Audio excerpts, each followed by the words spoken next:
nous nous sommes accoutumés au baptême. Alors, la vraie question maintenant, devant ce constat que n'importe quel agent pastoral peut tenir, la vraie question c'est comment se fait-il que ce système est tenu si longtemps? On ne peut pas uniquement s'appuyer sur l'autorité d'Augustin que dans des temps illettrés, très peu de gens avaient lu.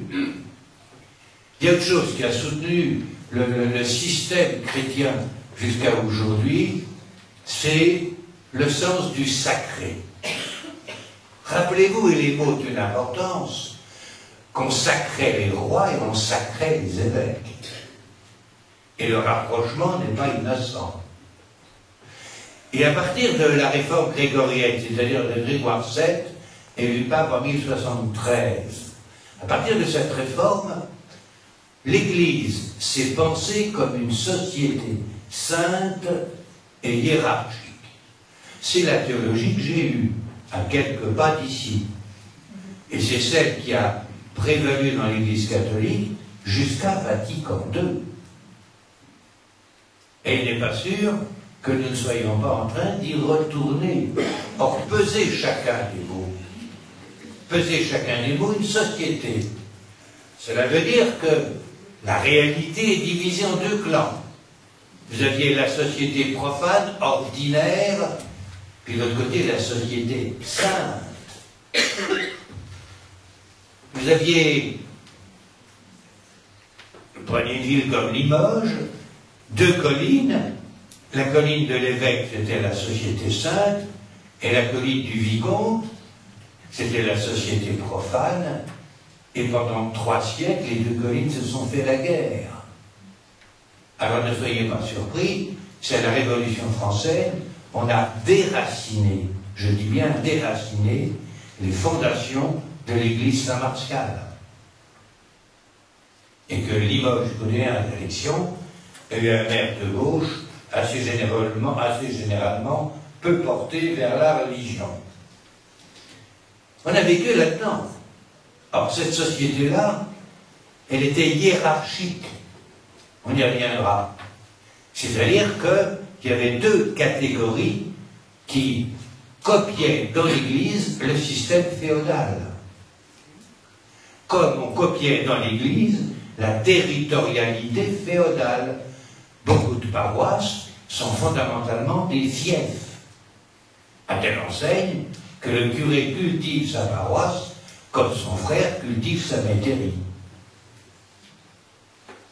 Alors, le sacré était le fondement, la distinction première, qui n'est pas religieuse, qui est parfaitement profane.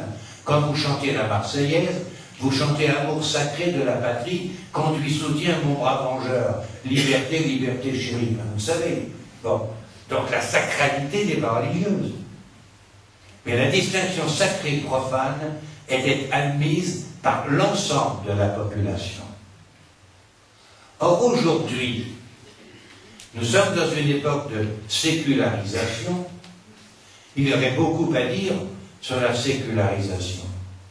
Il y a au moins une chose qui est très simple, c'est que la sécularisation veut résoudre les problèmes de l'homme au niveau où il se pose, sans faire appel à une référence sacrale, céleste, magique, ou simplement de redouteux. On règle les problèmes au niveau où ils sont. Mais ne croyez pas qu'il y ait moins de sacré aujourd'hui qu'hier. Le sacré n'a pas du tout disparu de notre société, en tant qu'il définit ce qui est fondamental. Le sacré a simplement migré. L'indiscutable de notre société, c'est le palais Brognard et l'école de la Bourse. Ce sont les matchs de foot à la télé samedi soir. Ce sont les plages l'été. Essayez donc de toucher à ça. Et pour la première fois depuis fort longtemps, le sacré commun n'est plus religieux, il est devenu ordinaire. Sauf pour un certain nombre de types de pensées qui veulent à tout prix resacraliser et l'Église, et le presbytérat en particulier, puisque c'est une réclame publicitaire, mais c'est aller dans l'impasse. Nous y reviendrons. Donc voilà que nous sommes libres aujourd'hui pour dégager la vie ecclésiale du sacré païen, ou féodal, et à ce moment-là de créer d'autres types de relations à partir du baptême. Alors justement, quelles seraient ces relations à partir du baptême? Il est classique, et vous l'avez vous-même rappelé, de dire, à partir de la première épître de Pierre, que tout baptisé est prêtre, prophète et roi. Et bien reprenons, tout simplement, reprenons ces trois termes. Le Nouveau Testament, ça vous le savez très bien, et vous le rappelez souvent d'ailleurs, le Nouveau Testament se méfie du mot prêtre, parce qu'il veut prendre ses distances par rapport aux sacrificateurs du temple de Jérusalem et aux innombrables sacerdoces païens dont l'empereur, depuis Auguste, était le pontifex maximus, c'est-à-dire le grand prêtre. Prêtre passé ensuite, titre passé à Byzance, et de Byzance revenu sur le pape de Rome. Bon.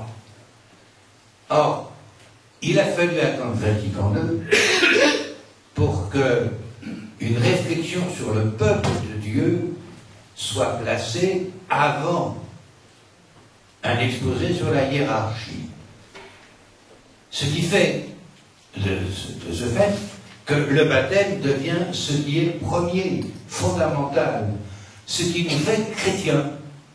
Que j'ai été, que je sois encore archevêque, ne me donne aucun avantage, je ne suis pas plus chrétien que vous. Ça n'a absolument rien à voir. Et le même Lumen Gentium, la Constitution sur l'Église, rappelle au paragraphe 32 l'inaliénable égalité entre tous les croyants chrétiens. Et cela va nous éclairer sur un débat qui traverse pratiquement tous les textes du Concile jusqu'au dernier, c'est quelle est la place des laïcs dans l'Église. On est parti, ne riez pas, vous en prie, soyez gentils, de ces laïcs qui apportaient le concours joyeux à leurs prêtres. C'est quand même de la Constitution sur l'Église, au paragraphe 32 aussi, là, n'est-ce pas? Et puis après, sous l'influence en particulier des épiscopats occidentaux français, on est passé aux laïcs qui s'occupaient des choses ad extra, c'est-à-dire vers le monde. C'est l'action catholique. Mais qui n'avaient pas à fourgonner dans les affaires ad intra, c'est-à-dire à l'intérieur de l'Église. Sauf pour la sacristie et le balayage, c'est évident. Bon. Et tout à fait à la fin du Concile, c'est intéressant de voir cette réflexion. On arrive à, au contraire, le fait que les laïcs exercent leur pleine responsabilité dans l'Église et dans le monde. On a surmonté progressivement, en 4 ans de réflexion, cette opposition. Mais alors,